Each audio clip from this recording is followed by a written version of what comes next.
Chapter 11.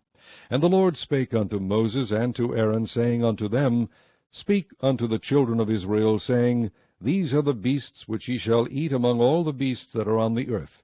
Whatsoever parteth the hoof, and is cloven-footed, and cheweth the cud among the beasts, that shall ye eat. Nevertheless, these shall ye not eat of them that chew the cud, or of them that divide the hoof, as the camel, because he cheweth the cud, but divideth not the hoof, he is unclean unto you. And the coney, because he cheweth the cud, but divideth not the hoof, he is unclean unto you. And the hare, because he cheweth the cud, but divideth not the hoof, he is unclean unto you. And the swine, though he divide the hoof, and be cloven-footed, yet he cheweth not the cud, he is unclean to you. Of their flesh shall ye not eat, and their carcass shall ye not touch, they are unclean to you. These shall ye eat of all that are in the waters. Whatsoever hath fins and scales in the waters, in the seas, and in the rivers, them shall ye eat. And all that have not fins and scales in the seas, and in the rivers, of all that move in the waters, and of any living thing which is in the waters, they shall be an abomination unto you. They shall be even an abomination unto you. Ye shall not eat of their flesh, but ye shall have their carcasses in abomination. Whatsoever hath no fins nor scales in the waters, that shall be an abomination unto you. And these are they which ye shall have in abomination among the fowls. They shall not be eaten. They are an abomination. The eagle, and the ossifrage, and the osprey, and the vulture, and the kite after his kind, every raven after his kind, and the owl, and the nighthawk, and the cuckoo, and the hawk after his kind, and the little owl, and the cormorant, and the great owl, and the swan, and the pelican, and the gyre-eagle, and the stork, the heron after her kind, and the lapwing, and the bat. All fowls that creep, going upon all four, shall be an abomination unto you. Yet these may ye eat of every flying creeping thing that goeth upon all four, which have legs above their feet, to leap withal upon the earth. Even these of them ye may eat, the locust after his kind, and the bold locust after his kind, and the beetle after his kind, and the grasshopper after his kind. But all other flying creeping things which have 4 feet shall be an abomination unto you, and for these ye shall be unclean. Whosoever toucheth the carcass of them shall be unclean until the even. And whosoever beareth aught of the carcass of them shall wash his clothes, and be unclean until the even. The carcasses of every beast which divideth the hoof, and is not cloven-footed, nor cheweth the cud, are unclean unto you.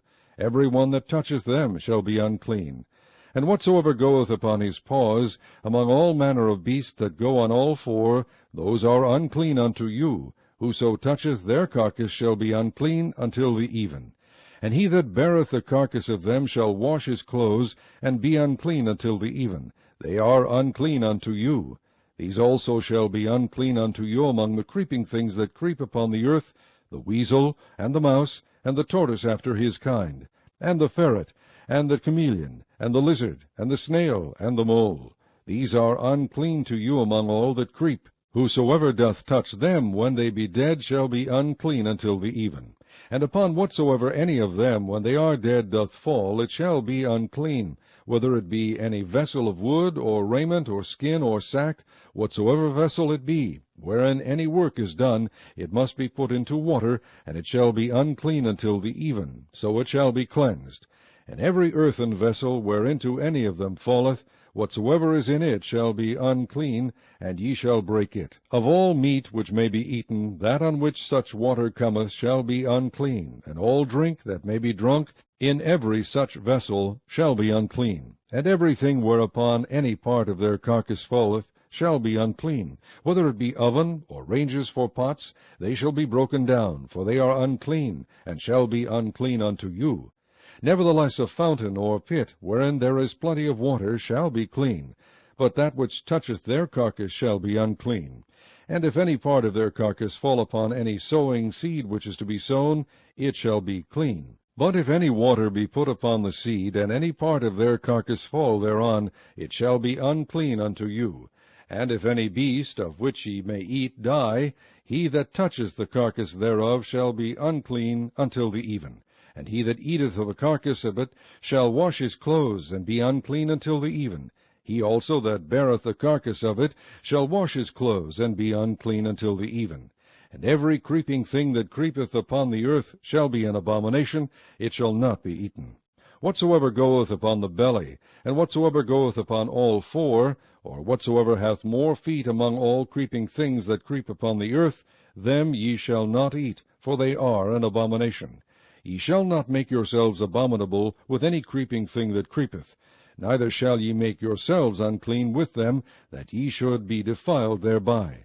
For I am the Lord your God. Ye shall therefore sanctify yourselves, and ye shall be holy, for I am holy.